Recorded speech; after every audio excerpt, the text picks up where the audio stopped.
Hello everyone and welcome to today's class. Today we are going to talk about speech impairments. This is another lecture in the series of classification of disability where we have discussed various types of classifications, various types of disabilities so far, and this is yet another lecture in that series. So let's start with what is speech and what are speech impairments.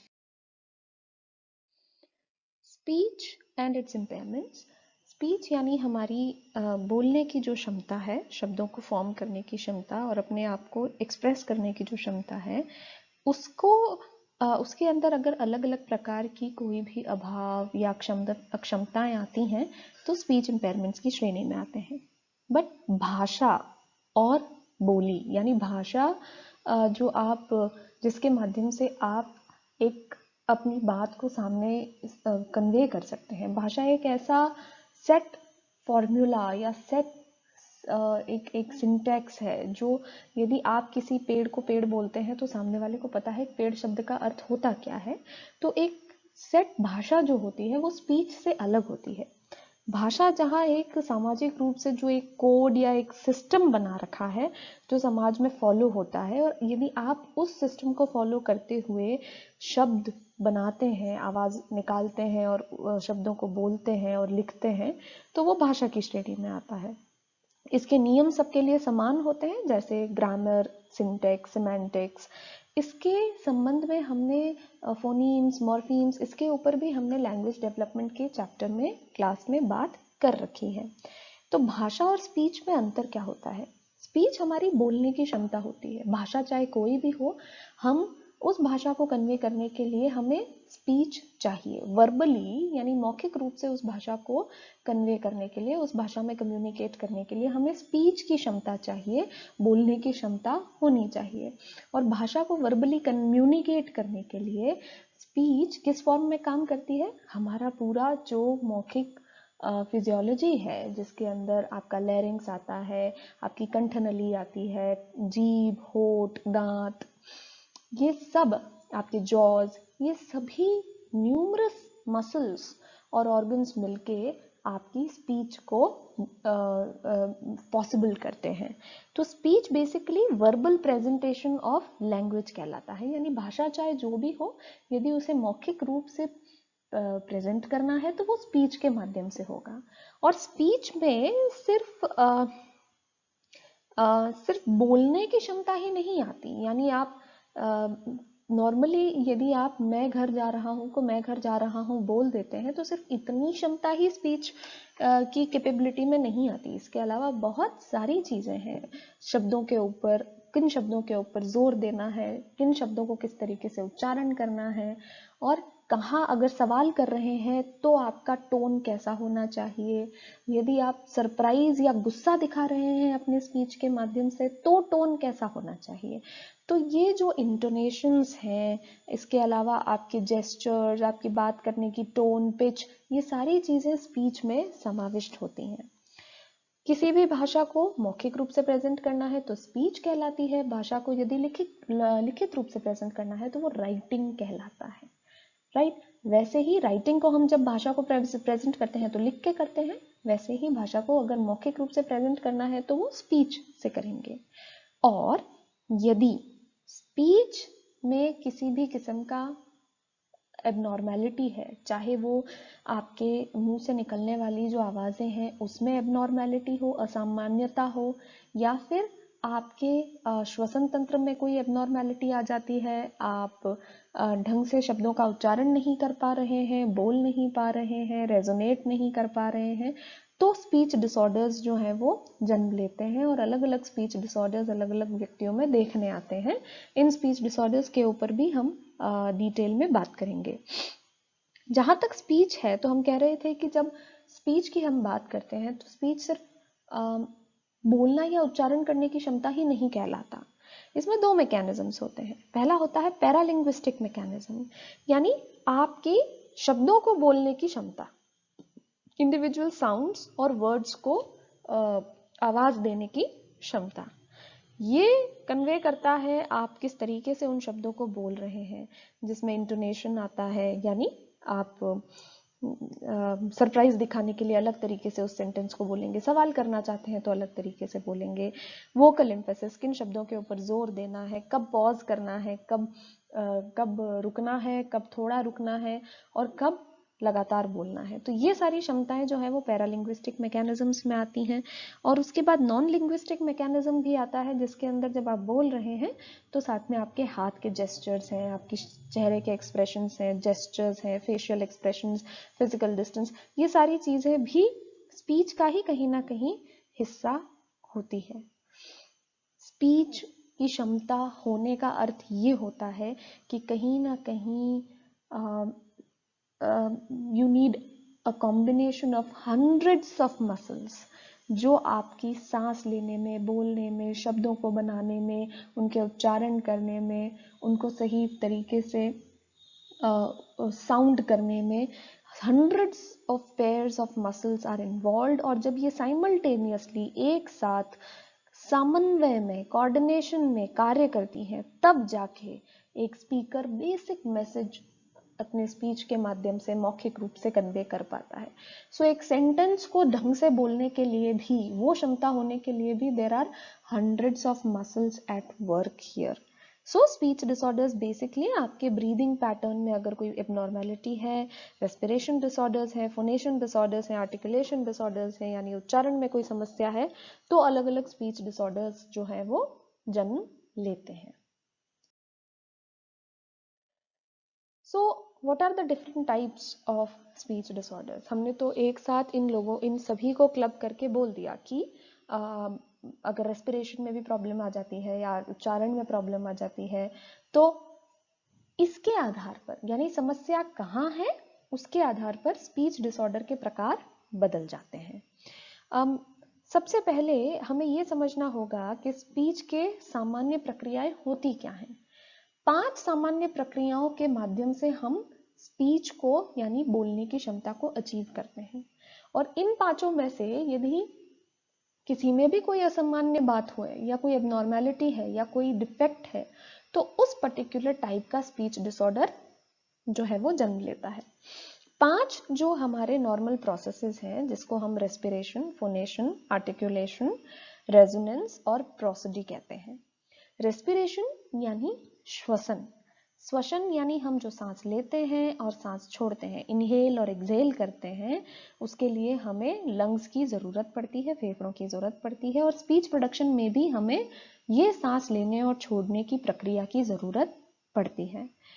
जब speech हम produce करते हैं तो हवा जो है lungs से होती हुई हमारे मौखिक ऑर्गन्स, जो हमारा पूरा माउथ एंड नेजल कैविटी है, उससे होती हुई बाहर निकलती है और हमारे बोलने की प्रक्रिया को अंजाम देती है।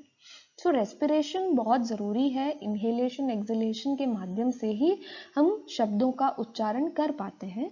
और यदि रेस्पिरेशन में किसी भी समस्या आती है या श्वसन तंत्र संबंधी कोई समस्या है, तो रेस्पिरेटरी स्पीच डिसऑर्डर्स कहलाए जाते हैं, जहां आवाज धीमी हो सकती है या फिर क्लियर नहीं आ रही है, या फिर जिस आवाज को आपको निकालना है उसके अलावा बहुत सारी आवाजें साथ में आ रही हैं, तो वो आपके कहीं ना कहीं श्वसन तंत्र की कमी या अभाव या अक्षमता को दिखाते हैं।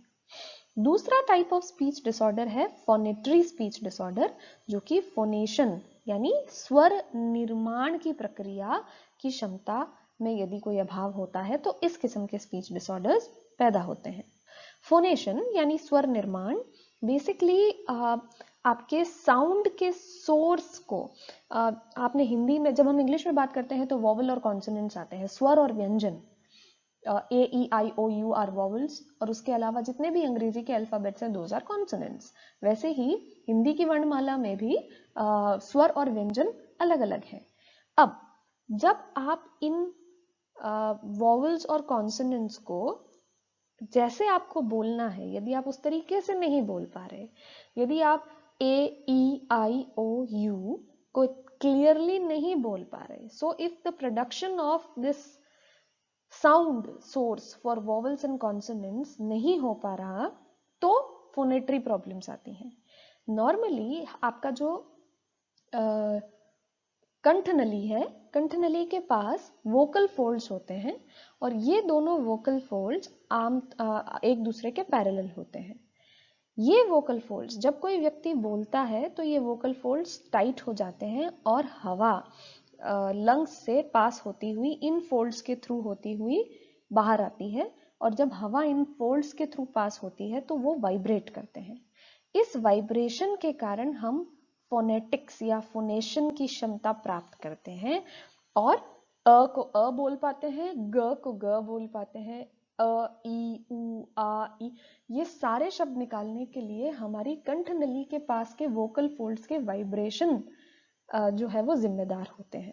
यदि इन वोकल फोल्ड्स में किसी किस्म की कोई अभाव है, कोई असामान्यता है, कोई एबनॉर्मेलिटी है, तो फोनेट्री स्पीच डिसऑर्डर अराइज होता है, जिसके अंदर आपकी आवाज बहुत ज़्यादा तीखी हो जाती है, आप क्लियर नहीं बोल पाते, बहुत हार्श या बहुत ज़्यादा ब्रीदी, बहुत सांस की आवाज़ बहुत ज़्यादा आती है बोलने में। तो ये फोनेट्री स्पीच डिसऑर्डर्स होते हैं। इन सभी डिसऑर्डर्स को हम वापस दोबारा डिटेल में भी बात करेंगे। Third is articulation. Articulation speech disorder उच्चारण से संबंधित होता है। आर्टिकुलेशन यानी उच्चारण। जब आवाज आपके वोकल कॉर्ड्स वोकल फोल्ड से होती हुई बाहर आती है, तब भी इसमें आपका जबड़ा, होठ, दांत, जीभ, इनका भी बड़ा रोल है। त बोलने के लिए आपकी जीभ को आपके दांत और ऊपर के अपर पैलेट से टच होना जरूरी है।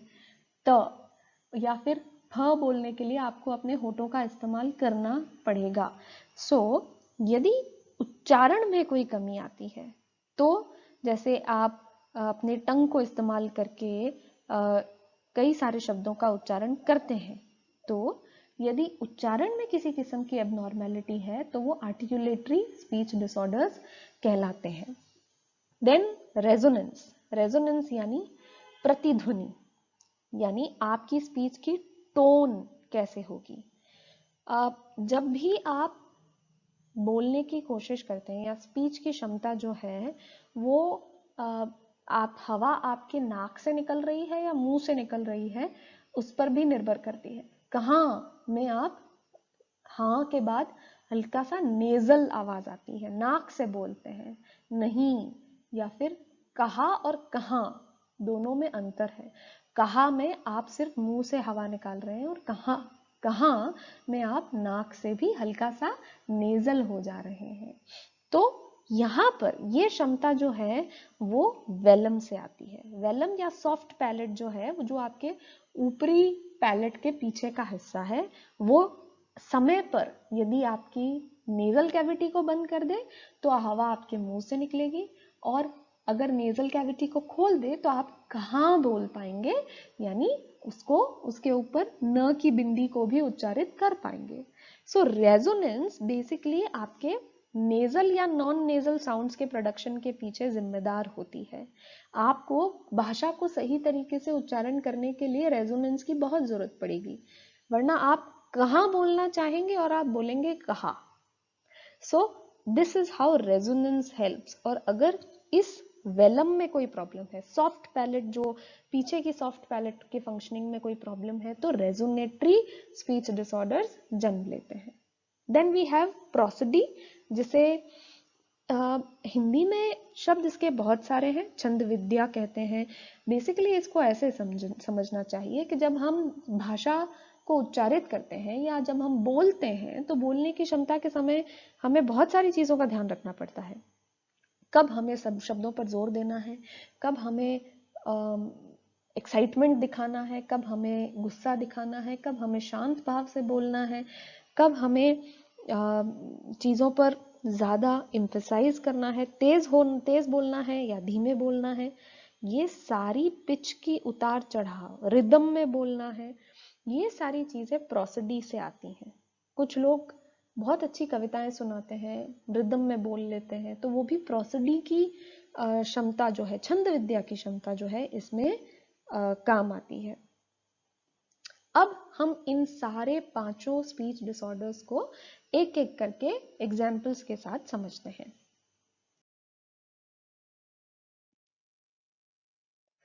सबसे पहले बात करते हैं रेस्पिरेटरी प्रोसेस डिसऑर्डर्स की।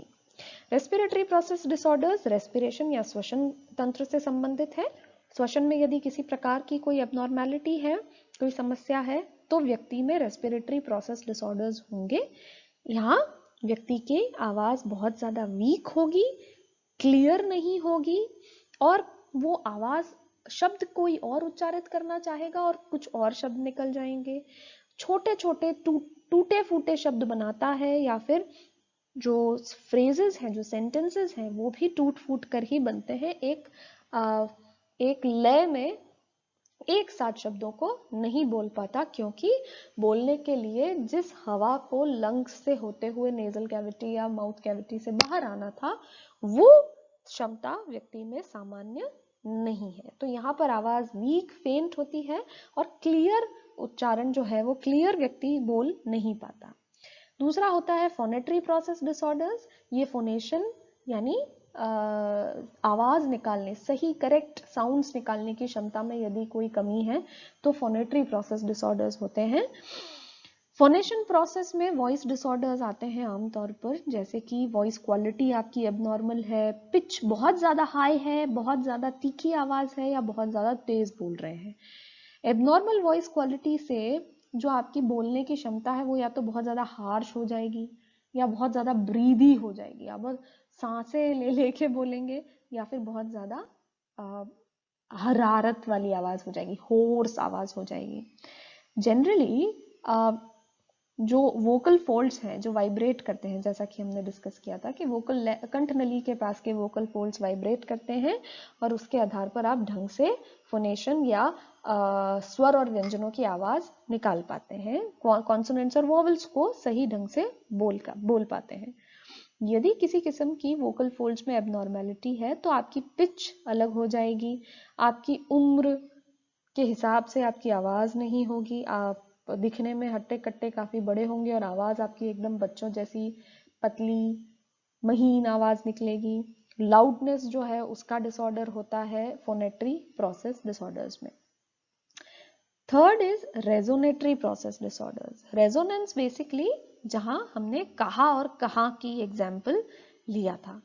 रेजोनेटरी प्रोसेस डिसऑर्डर्स में यानी अगर ढंग से आपके सॉफ्ट पैलेट जो वेलम है वो कार्य नहीं कर रही है, तो या तो हाइपर नेजालिटी होगी या हाइपोनेजालिटी होगी। कुछ लोग होते हैं जिसको हम कहते हैं कि वो व्यक्ति नाक में बोलता है, बहुत ज्यादा नेजल है उसकी आवाज, उसके पीछे उसके सॉफ्ट पैलेट या वेलम की एबनॉर्मेलिटी जिम्मेदार होती है। यानी आपकी स्पीच की टोनल क्वालिटी चेंज हो जाएगी, आप बहुत ज्यादा नाक में बोलेंगे, और जिस चीज के ऊपर न की बिंदी नहीं लगी है वहां भी ऐसा लगेगा कि आप बोल रहे हैं तो वहां भी न की बिंदी लगी हुई है। बोलना चाहेंगे कहा और बोलेंगे कहां। वैसे ही हाइपर नेजालिटी एक डिसऑर्डर होता है रेजोनेटरी प्रोसेस में, और हाइपोनेजालिटी भी होता है, जहां समय रहने पर जब आपकी सॉफ्ट पैलेट नेजल कैविटी को खोल देना चाहिए तब नहीं खोल पाता। तो दोनों ही केस में आपकी सॉफ्ट पैलेट यानी वेलम की एबनॉर्मेलिटी जिम्मेदार होती है, जिसकी वजह से हाइपर नेजालिटी या हाइपोनेजालिटी आती है। आमतौर पर ये तीन स्वरों के उच्चारण में दिक्कत आती है, म, न और इंग, जैसे रीडिंग, सिंगिंग। तो म, न जब आप उच्चारित करेंगे तो अब आप पाएंगे कि आपके नेजल कैविटी से भी आवाज निकलती है, म, न, इंग। इसी तरीके से हाइपर नेजालिटी और हाइपोनेजालिटी की समस्या उत्पन्न होती है, और ये रेजोनेटरी प्रोसेस डिसऑर्डर्स की श्रेणी में आते हैं। चौथा जो स्पीच डिसऑर्डर है वो कहलाता है आर्टिकुलेटरी स्पीच डिसऑर्डर या प्रोसेस डिसऑर्डर। आर्टिकुलेशन यानी उच्चारण, यहाँ पर हमने लैंग्वेज डेवलपमेंट में फोनीम्स को पढ़ा था। फोनीम्स यानी आपके जो स्वर हैं वो किस तरीके से निकलते हैं। इसमें दो तरीकों से आप आर्टिकुलेशन के डिसऑर्डर्स को क्लासिफाई कर सकते हैं। उच्चारण में कमियों को आप दो तरीके से विभाजित कर सकते हैं। एक तो किस किस्म की कमी है, किस किस्म की गलती आप उच्चारण में कर रहे हैं, फॉर्म ऑफ आर्टिकुलेशन एरर, और दूसरा है कॉज ऑफ आर्टिकुलेशन एरर। एक तो कारण क्या है और दूसरा किस प्रकार का एरर है, इन दो आधार पर आप आर्टिकुलेशन प्रोसेस डिसऑर्डर्स को विभाजित करते हैं। फॉर्म ऑफ आर्टिकुलेशन एरर में आता है मेनली सब्स्टिट्यूशन, डिस्टॉर्शन, ओमिशन और एडिशन। सब्स्टिट्यूशन का मतलब आपको बोलना है र रेड और आप बोल देते हैं व वेड, यानी र की जगह आपने व शब्द को सब्स्टिट्यूट कर दिया। तो यदि आप फोनीम एरर्स कर रहे हैं, यानी स्वर और व्यंजनों के उच्चारण में गलती कर रहे हैं, और गलती किस किस्म की, आप सब्स्टिट्यूट कर सकते हैं। आपको र रेड बोलना था और आपने र रेड की जगह व से वेड बोल दिया, तो आपने र की जगह डब्ल्यू को सब्स्टिट्यूट कर दिया। या फिर आप डिस्टॉर्शन एरर कर लेते हैं, यानी र रेड को रेड बोल देंगे, यानी उसको आपने और भी ज्यादा गलत तरीके से बोला। इसके अलावा आप बहुत ज्यादा हिसिंग साउंड आ जाती है, किसने बोला, तो इस तरीके के बहुत ज्यादा नेजल साउंड या नॉन नेजल साउंड को नेजलाइजिंग कर दी आपने, वो भी फोनीम एरर्स में आता है। ओमिशन का एरर आता है कि यानी आपने शुरुआत का कोई स्वर हटा दिया, आपको बोलना था स्टेक, आपने बोल दिया टेक। तो ये जो ओमिशन का प्रॉब्लम है, इसमें आप अगर 4 स्वरों से मिलके कोई शब्द बना है तो उसमें से आपने 3 ही स्वरों को बोला, पहले स्वर को उड़ा दिया, तो ये कहलाता है ओमिशन। और फिर आता है एडिशन, आपको बोलना है प्ले और आप बोल रहे हैं फ्ले, यानी प के साथ आपने फ ह को भी ऐड कर दिया, ह स्वर को भी ऐड कर दिया, तो आप पहले को पहले बोल देते हैं। ऐसे कई लोग हैं जो इस किस्म की छोटी छोटी गलतियां करते हैं और ये आर्टिकुलेटरी प्रोसेस डिसऑर्डर्स इसके लिए जिम्मेदार होते हैं। जब हम बात करते हैं कॉज ऑफ एरर की, यानी दूसरे प्रकार के आर्टिकुलेटरी डिसऑर्डर की, पहला हमने फॉर्म ऑफ एरर पे बात किया था। कॉज ऑफ एरर की यदि हम बात करें तो कारण समझ तो 2 प्रकार के आर्टिकुलेटरी प्रोसेस डिसऑर्डर समझ में आते हैं, पहला है ऑर्गेनिक और दूसरा है फंक्शनल। ऑर्गेनिक आर्टिकुलेशन डिसऑर्डर्स में आता है डिसार्थिया।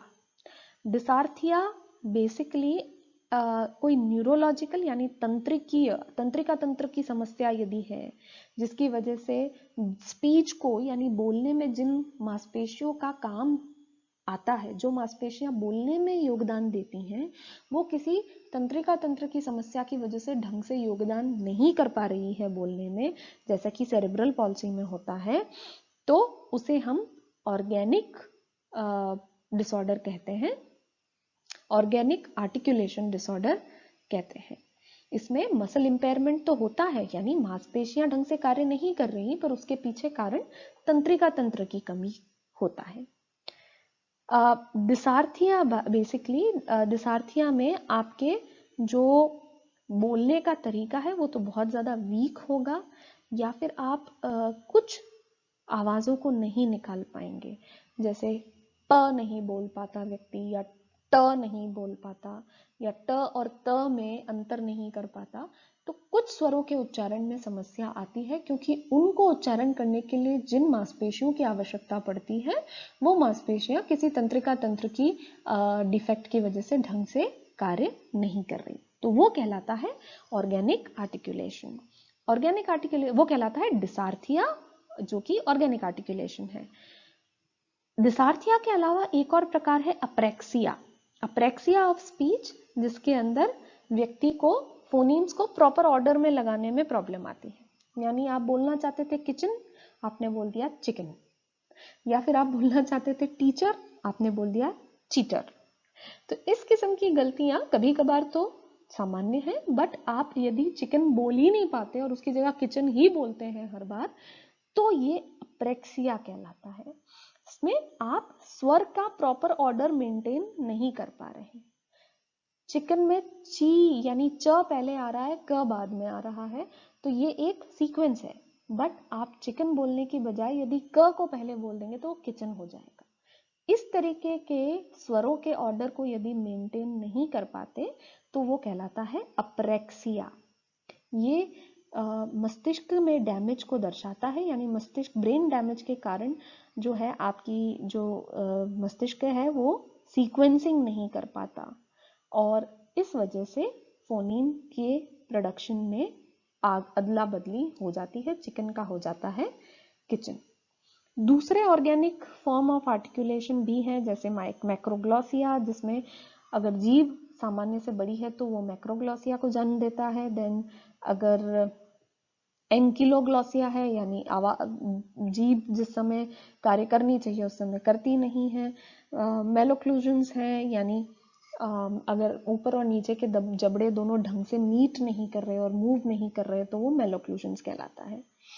तो इस तरीके से बहुत सारे ऑर्गेनिक आर्टिकुलेशन डिसऑर्डर्स हैं। यदि फंक्शनल आर्टिकुलेशन डिसऑर्डर की बात करें तो इसके पीछे भी फिजिकल कॉजेज होते हैं, हाउएवर वो इतने ज़्यादा स्पेसिफिक फिजिकल नहीं होते जैसे कि ऑर्गेनिक आर्टिकुलेशन डिसऑर्डर में आता है। फंक्शनल डिसऑर्डर्स में नॉन ऑर्गेनिक इटियोलॉजीज आती हैं, जैसे कि आपके बिहेवियरल मैलअडैप्शंस। आपका टीचर ही यदि श को स बोल रहा है तो बचपन में आपने स ही सीखा है, तो आपकी लर्निंग अगर इनकरेक्ट है, आपका एनवायरनमेंट या कल्चरल डिफरेंसेस है, जैसे बंगालीज शो बोलते हैं बहुत ज़्यादा, ओ का उच्चारण ज़्यादा करते हैं, तो वहाँ पे बोलने में एक अलग लहजा आता है, जो एक्सेंट डेवलपमेंट होता है, जो आपकी जगह, आपका एनवायरनमेंट, आपका कल्चर डिसाइड करता है। इसमें भी आपकी बोलने में कई प्रकार की समस्याएं आ जाती हैं। Now the last type is prosody process disorders. ये prosody process disorders जो होते हैं ये fluency disorders हैं, यानी आप कितनी निरंतरता जो है कंटिन्यूटी से बोल पाते हैं, और साथ ही में किस रिदम में, कब टाइमिंग आपको बोलना है, कब आपको किसी शब्द के ऊपर एम्फेसाइज करना है, कितना आप उतार चढ़ाव अपनी पिच में ला सकते हैं, वो सब आपके स्पीच में कंट्रीब्यूट करता है और आपकी अच्छी कम्युनिकेशन स्किल को दर्शाता है।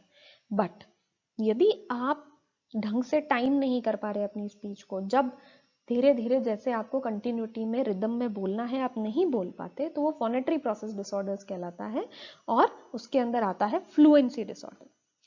फ्लुएंसी डिसऑर्डर बेसिकली आपको एक निरंतर स्पीच करने से रोकता है, यानी ये एक ऐसा अक्षमता है जिसमें आप फ्लुएंटली नहीं बोल पाते, फ्लुएंट तरीके से नहीं बोल पाते। इसमें दो मेजर डिसऑर्डर्स आते हैं, स्टटरिंग और क्लटरिंग।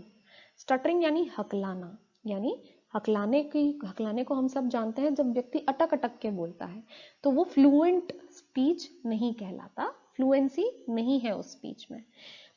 स्टटरिंग जो है एक टाइमिंग डिसऑर्डर है, जहां एबनॉर्मल इंटरप्शन आता है स्पीच में, बीच बीच में रुकावट आ जाती है, एबनॉर्मल रुकावट आ जाती है। ऐसा नहीं है कि वहां कॉमा था या आप थोड़ा पॉज लेना चाह रहे हैं इसलिए रुके हैं, नहीं, आप नहीं चाहते वहां पॉज लेना, बट कुछ कारणवश आपको वहां आपकी स्पीच रुक जाती है, फ्लो नहीं करता स्पीच। तो आप या तो किसी एक स्वर को बार बार रिपीट करेंगे, क क क वैसे बार बार या तो रिपीट करते हैं, या फिर बीच में रुक जाते हैं, अचानक साइलेंट हो जाते हैं, और विजिबली स्ट्रगल करते हैं। जब आप इधर उधर देखना शुरू कर देते हैं, आप आई कांटेक्ट नहीं करते, ये सारी चीजें स्टटरिंग में देखने में आती है, जिसे हम हकलाने के नाम से जानते हैं। ये बहुत ज्यादा एक किसी भी बच्चे को अफेक्ट कर सकती है, और बच्चा धीरे धीरे अपने कॉन्फिडेंस को खो बैठता है। दूसरा फ्लुएंसी डिसऑर्डर आता है क्लटरिंग, जहां स्टटरिंग रुकावट को, हकलाना रुकावट को दिखाता है। क्लटरिंग यानी आपने सारे शब्दों का जमाव कर दिया, बहुत फटाफट आप बोल गए, और उस चक्कर में आपने कुछ शब्द छोड़ दिए, कुछ शब्द अधूरे बोल दिए। सो क्लटरिंग बेसिकली बहुत ज्यादा तेज जर्की स्पीच, जिसमें रिपीटेशंस भी हैं, ओमिशंस भी हैं, कुछ शब्द आपने हटा दिए, कुछ शब्द आपने गलत बोल दिए, बट आप उस चीज को आराम से नहीं बोल पा रहे, आप क्लटर कर दे रहे हैं पूरी स्पीच को। So this is cluttering. यानी अगर आप एलिफेंट बोलना चाह रहे हैं तो आप एलिफेंट बोल देते हैं, एलिफेंट की जगह आप एलिफेंट बोल देते हैं, ऑरेंज की जगह आप ऑरेंज बोल देते हैं। तो इस तरीके से आप बीच के स्वरों को खा जाते हैं, बीच के स्वरों को ओमिट कर देते हैं। तो जहां हकलाना यानी स्टटरिंग जो है वो रुक रुक या रुकावट वाली स्पीच दर्शाती है, वहीं क्लटरर्स या क्लटरिंग जो है वो बहुत तेज गति में बोले गई स्पीच को दर्शाता है। So that's all for today's class. Today we discussed about speech disorders and their types. For notes on the topic, do check the description box below. Thank you all very much.